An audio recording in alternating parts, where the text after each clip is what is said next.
O vazio que precede a semente.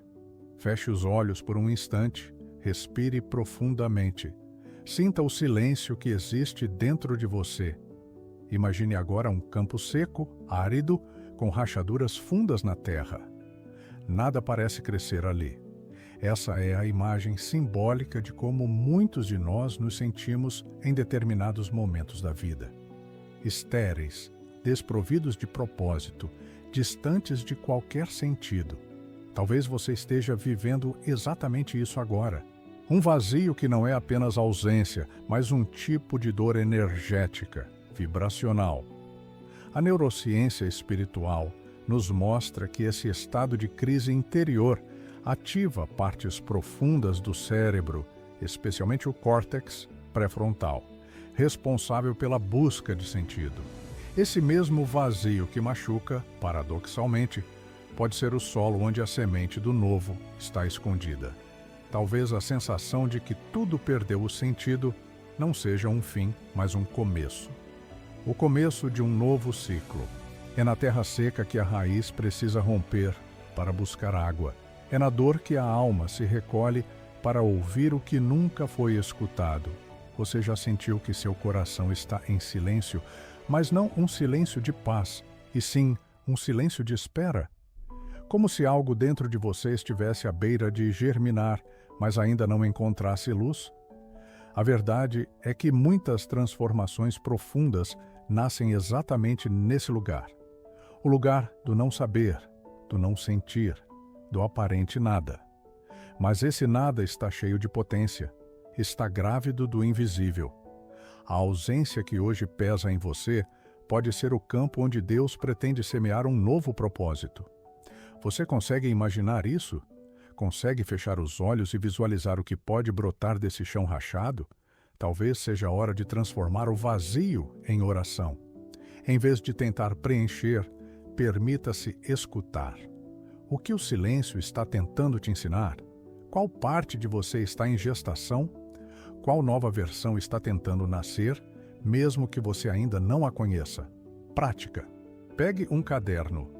Antes de dormir, escreva nele o que sente como ausência. Sem filtro, sem medo. Apenas escreva: o que está ausente em mim hoje? Deixe sair. Depois, respire fundo e visualize. Se essa ausência fosse um espaço, o que poderia ser plantado ali? Talvez você veja imagens, talvez apenas sinta algo leve. Não precisa entender. Só confie que até a terra mais ressecada pode florescer, se receber o toque do invisível. E às vezes, esse toque começa com uma única pergunta: e se o que me falta for exatamente o que me forma? E se esse vazio que você tanto teme for apenas a pausa sagrada antes da revelação? A pausa que permite que o novo seja gestado? Assim como o grão precisa romper a casca para enraizar-se, a alma às vezes precisa romper a identidade antiga para encontrar uma forma mais verdadeira de existir. Esse processo pode parecer escuro, incerto, até solitário, mas não está acontecendo para te punir. Está acontecendo para te preparar, porque o invisível sempre antecede o manifesto. E aquilo que parece ausência, talvez seja o ventre de um renascimento. Sinais sutis do invisível. Às vezes, o que você tanto espera está bem diante dos seus olhos, mas você não vê. Porque aprendeu a procurar o sagrado apenas nas grandes manifestações, nos milagres explícitos, nos momentos de explosão espiritual. Mas e se Deus preferir o sussurro ao grito? E se os sinais mais transformadores vierem disfarçados de gestos cotidianos, de palavras soltas, de encontros breves, mas cheios de sentido? A neurociência afirma que o cérebro humano é uma máquina de interpretar padrões. Isso quer dizer que estamos biologicamente desenhados para buscar significado no que nos cerca. O campo quântico, como nos lembra Gregg Braden, responde à coerência entre coração e mente. Logo, quando você se abre com sinceridade para enxergar sinais, algo se alinha no campo vibracional. Você começa a notar coisas que antes passavam despercebidas. Um pássaro que pousa perto de você justo no momento em que sente dor. Uma frase que se repete em 3 lugares diferentes, como um eco simbólico. A visita de alguém com uma mensagem inesperada, mas profundamente ressonante. Sinais. Eles estão por toda parte, mas para vê-los é preciso desacelerar. Desacelerar o ritmo da mente, aquietar o corpo, permitir que o presente se revele em sua totalidade. Talvez você esteja tão habituado à velocidade do mundo que perdeu o hábito de escutar os murmúrios da alma. Mas a alma sussurra, ela fala devagar. E só escuta quem se cala por dentro. Você pode criar pequenos rituais para ampliar sua percepção. Chame-os de janelas de escuta. 5 minutos ao ar livre, com a intenção de pedir clareza. Sem celular, sem distrações. Apenas você, o céu, o vento, o som dos pássaros. Pergunte, o que preciso ver hoje? E escute. Não espere um trovão. Talvez venha como um pensamento breve, um arrepio, uma memória antiga. Tome nota. Essa é a linguagem do invisível. Símbolo, sensação, sincronicidade. Alan Watts dizia que a realidade última não pode ser falada, apenas vivida.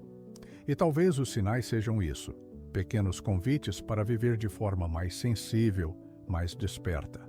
Você já se perguntou quantas respostas já vieram até você, mas foram ignoradas porque não pareciam importantes o suficiente? Quantas portas se abriram sem que você notasse, porque estava procurando uma entrada mais grandiosa? Talvez Deus esteja mesmo escrevendo nas entrelinhas da sua vida, e cabe a você aprender a ler. Essa leitura não vem dos olhos, mas da presença. Estar presente é estar receptivo. Estar receptivo é abrir a alma.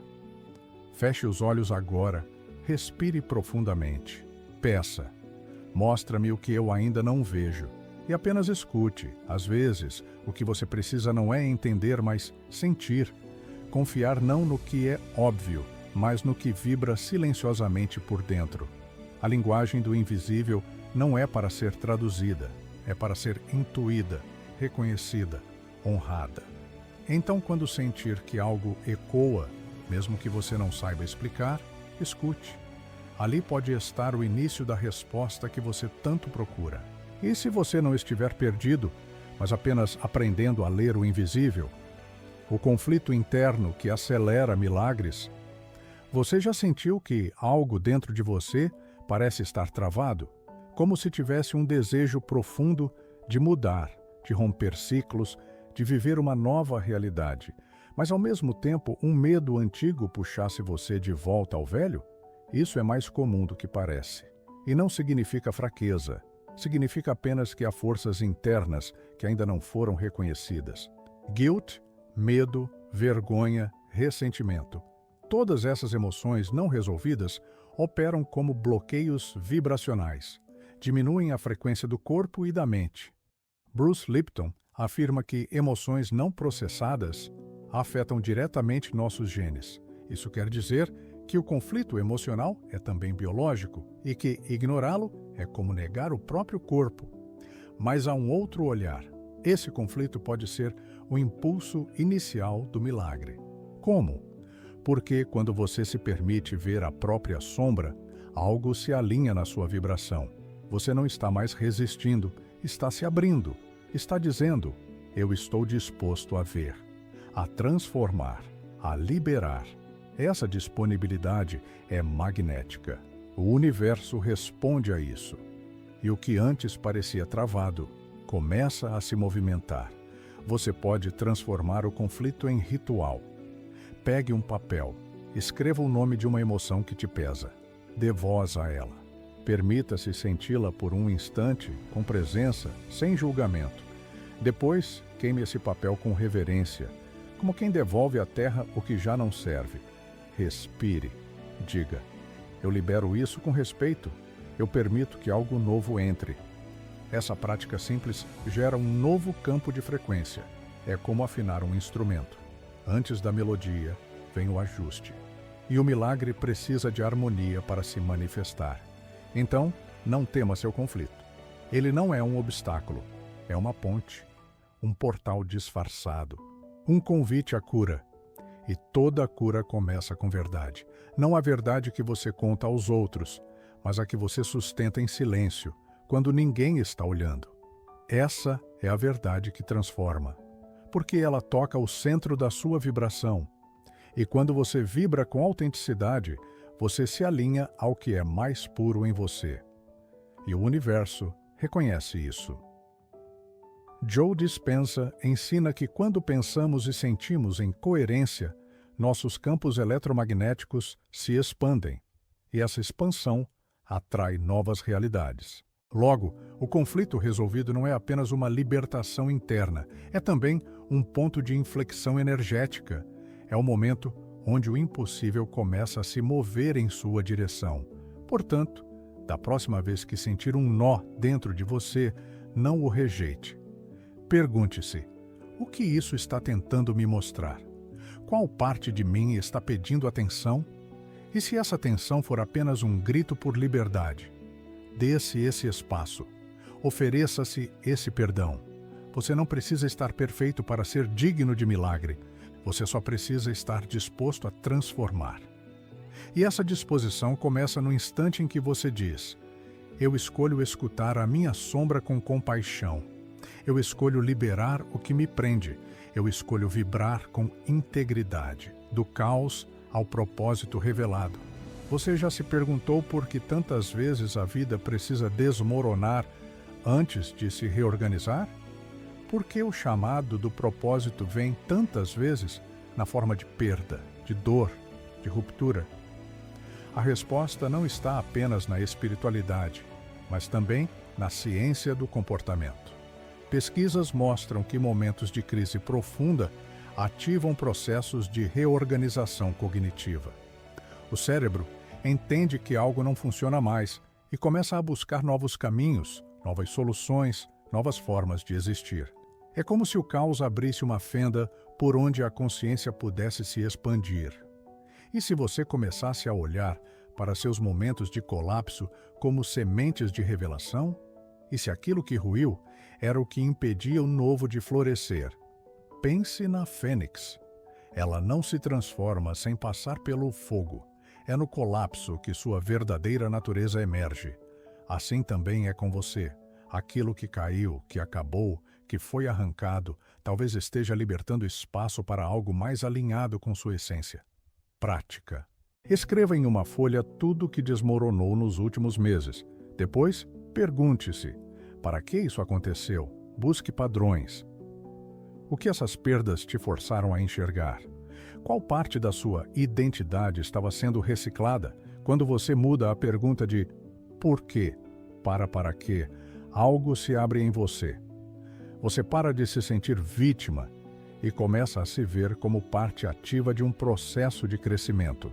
E quando isso acontece, tudo começa a fazer sentido, mesmo que ainda doa, porque o sentido não elimina a dor, mas dá direção a ela.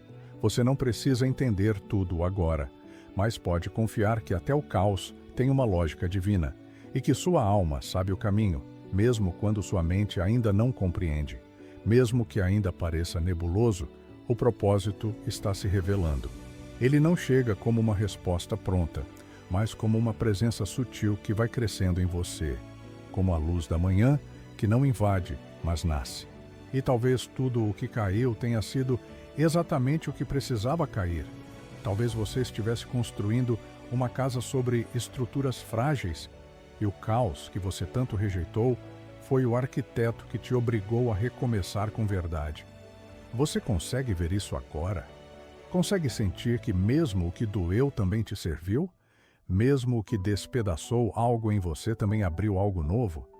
Talvez não seja sobre reconstruir a vida antiga, mas permitir-se criar algo radicalmente mais alinhado com sua alma.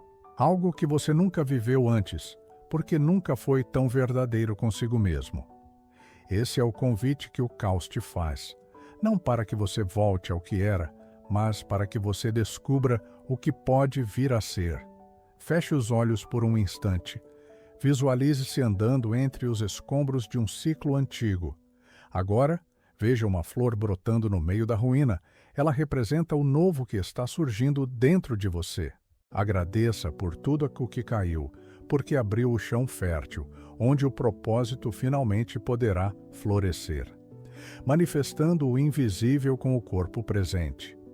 Há um engano muito comum no caminho espiritual: acreditar que basta visualizar, meditar ou afirmar mentalmente para que algo se manifeste.